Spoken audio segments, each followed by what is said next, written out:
Hi everyone, welcome to Homeschool Autism Life. My name is Jamie, and if you are new, welcome, welcome, welcome. And if you are not, thank you for coming back and spending time with me today.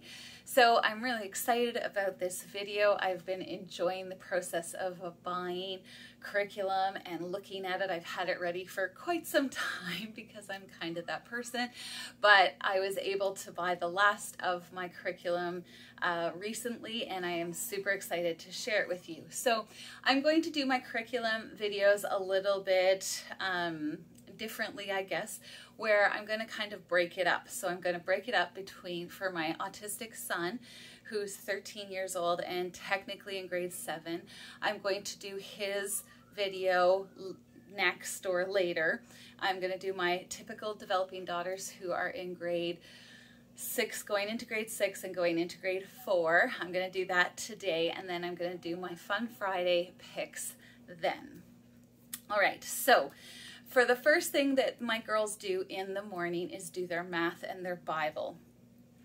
And so because of their math, I just like print off, we do Matthew C. And so I print off from the exercise book and put it in a binder what I expect them to do for the week, and it includes the lesson test on Thursday. If they need more practice, then the next week I'll print off some more for them, but if they get 80 or above on their lesson test, we're good and we move on. But I found that that has been a really perfect way to make the cost of Matthew C with the DVD lessons and all of the books and manipulatives you need to be worth it, because multiple kids can use the same textbooks, same test books, and it's just perfect for us. So for Sienna, she is just finishing up beta now, and she's doing awesome, and I'm super happy about that because she has struggled with math in the past, and so I feel really accomplished that she is doing so well. But here she is going to be working on multiplication, and I had to make sure that I had a little bit of leeway for her because she doesn't have the memory that her sister does, where she just remembers things, but she's really good at remembering musical notes, songs, that sort of thing. And so I also picked up for her The Good and the Beautiful musical multiplication booklet, and I played this set of songs maybe twice, and she's got a couple of them already memorized from that. So I'm really excited. We're going to use this a lot for the summer just to give her confidence when she gets into this booklet, where she will be able to feel like she can achieve this and it's not hard, because she tends to freeze if she thinks that there's something. Iced tea. If she thinks that there's something that's too hard, she tends to freeze, and then that makes it so much worse. So we're going to do a foundation of musical multiplication and give her a chance. And I just got the digital copy because the shipping to Canada was silly expensive. So that is for Sienna. For Inara, she is already into the Delta book. She finished Gamma several months ago. And so she's, I think, in lesson 9 already. So she may end up going into the next book, and I can't remember. Yeah, I can't remember the next book, but she will probably be well into the next book by the end of the school year. But I am fine with that. I love having a bunch of them ready to go so that she's not staying behind or is having a huge gap added to the summer. So she is already doing that, and I'm excited about that. Okay, so, all right. So the other thing that they do, I told you, was the Bible verses, and they get their Bible verses that they practice every morning from our Gather Round homeschool units. And so these are the ones that we're going to do. I am super pumped and excited. I have a lot of fun add-ons. So if you're interested, hit the subscribe button and you will be able to see as I go through. I let you know what I add on, any of the fun activities that we're doing. They will be upcoming videos. So I'm going to have an upcoming video about the Asia study, which we are doing first because the Summer Olympics are in Tokyo, Japan, and so I thought that that would lead really, really smoothly into our Asia unit. We're going to do Europe as well, and then we'll probably take the break for Christmas to do the Christmas unit again. I pick mini units for months that are silly, crazy busy for us, and of course Christmas is one of those times, and I think it's about the time that everyone really feels like they need a break, and so I don't do another, I don't do any other units at that time. So then I will do the human body one. We will do Australia and Oceania. And then we will be doing Easter here. I don't have the visual because I haven't bought it yet. But I'm really excited about doing that one as well. And I think it's a little bit shorter, or I can add some lessons. But April for us is busy because of Easter time, but also because my husband and my son both have birthdays that month. And so it's really important for me to just be able to, as soon as Darian's birthday is done, then I can ramp up again. But I don't want to I don't want to get to be like crazy busy and lose track of energy and time. So we will do this one. I picked another mini unit kind of we talked a lot about this year, and so I just want to keep it fresh in their minds as we continue to talk about this. And they really enjoy the novel studies, or the novels we read about this time period in our read aloud time, and so I really thought that this one would be kind of a good one to bridge. And then we'll end off with the Creepy Crawly unit. That one just because in Canada it's around June, end of May, June, where we suddenly start having nicer weather, where perhaps we could go bug hunting or whatever. So that's for that. And yeah, I'm super pumped and excited about that. Now for add-ons, we're going to do some things the same, some things different. So for my girls, we do Story of the World. I got the DVDs, not DVDs, CDs, because I feel like between the Gather Around Homeschool and our Read Aloud, I am reading a lot, and so the girls have really, really, really responded to the readings of this from somebody else, and so I'm really excited about that. But I want to let you know that that is a worthwhile investment if you are doing Gather Around Homeschool as well. And then I noticed something with my girls as we were doing our first year of homeschooling, that their writing projects for Gather Round were a little bit lackluster. They were not able to completely understand the rules of conversation, how to write those. They were good about conversation and stuff, but it was really hard to read from somebody who isn't hearing it from their mouths. And so it was one of those things where I realized that that was a gap that I really needed to fill. And so I got the Fix It Grammar. And what I think the first thing that I'm going to do before Read Aloud is I'm going to have one of the sections already written on a whiteboard, and then we'll just be able to go through it in the first 15 minutes or so. And I'm really excited about just helping them. Grammar is not something that I feel super confident in either, and so I really am happy to have this as kind of a, I don't know, a boost for myself. But I know some of the rules, but I want for them to actually see them in practice from something else.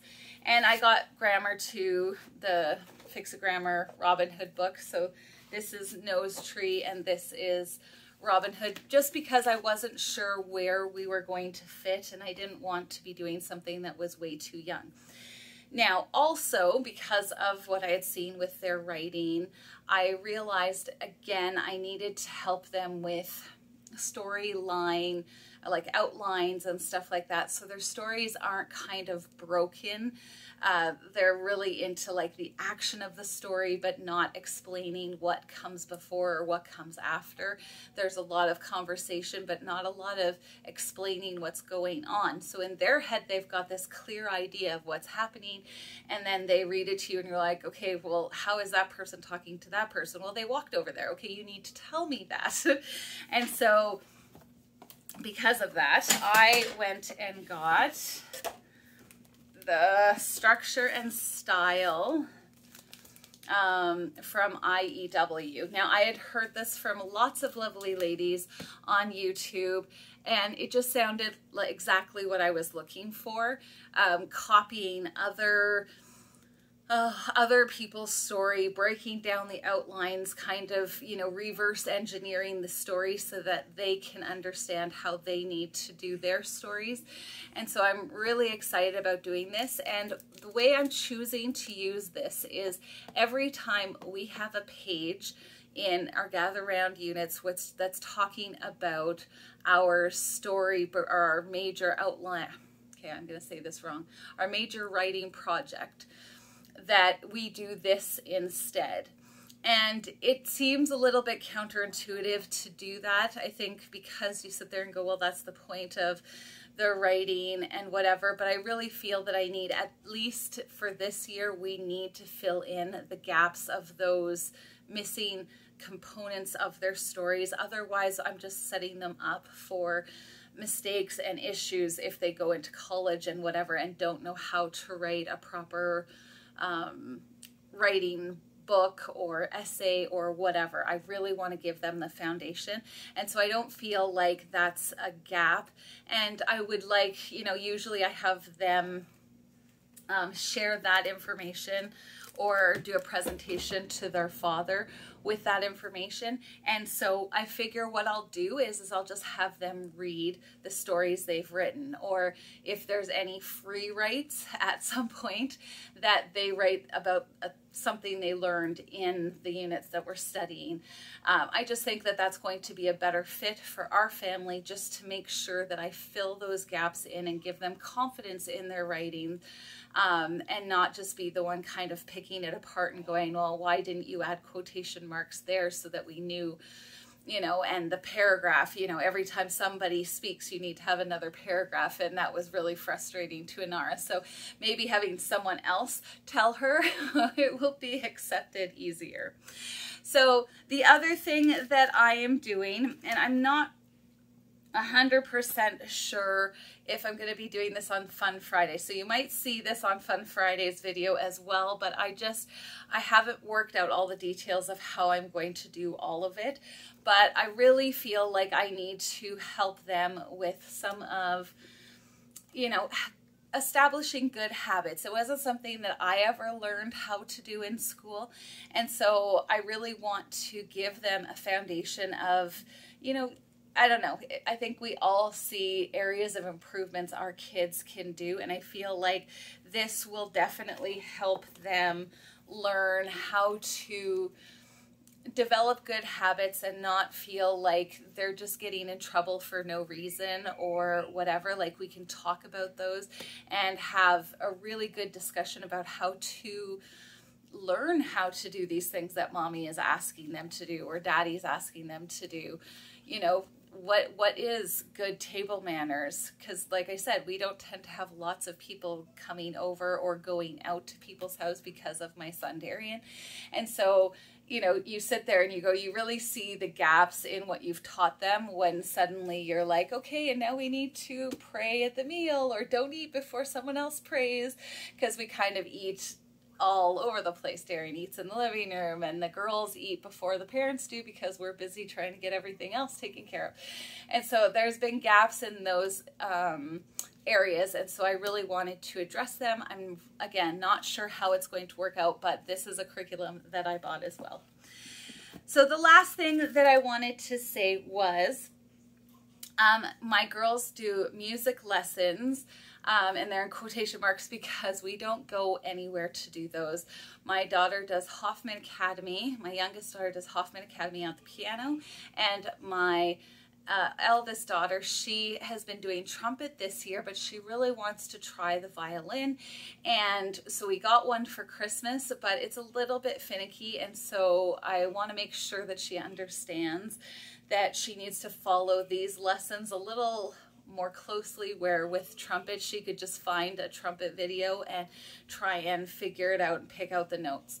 So it's really one of those things where we're working it out, figuring it out, and then if she finds that she really enjoys it, then we may be able to find a teacher that will teach her a lot more of the skill and the precise movements and all of that kind of stuff that she needs to learn. So yeah, we're gonna play that one out by ear. We also do typing on Wednesday afternoons. We've been doing dance mat typing, which is a free online one. I'll leave it linked down below. My daughter Inara's already done it, and so I'm trying to figure out if there's something else I can do for typing. If you all have a suggestion, please feel free to let me know. Link it down below so that I can check it out and other people can check it out. But I am looking for something that's either relatively inexpensive or free, just because it's one of those things that we do every so often. We also alternate typing with going to the library on Wednesdays when it's open. And so yeah, that's the other thing. And then the last thing, can't talk today, the last thing that we are going to do for my girls is I really wanted to incorporate them in a friend activity and a PE related activity, and we had a day of free dance from our local dance studio, and they loved it. They loved it. And so because of that, I am really looking forward to having them in dance, to be with some friends, and also get to know some new people and stuff. And then just hopefully the pandemic is like tapped way down, and so we won't have like starts and stops and stuff like that like we did this year. But yeah, no, I wanted to see if they would be interested in it. My middle daughter is quite shy, and she had no problem. I was thinking she might be a little bit embarrassed or nervous, but she was good. And so yeah, that's the last thing that we're really going to focus on. So anyway, thank you so much for taking the time to spend with me today. I hope that you have enjoyed my curriculum picks for 2021-2022 school year. I have loved doing this. I love watching other people's curriculum choices as well. It's just, this is the best time of the year for me as a homeschool parent, because I learn so much from other moms, and I hope you took away something from this as well. Thanks for watching. Take care. Have a great day. Bye.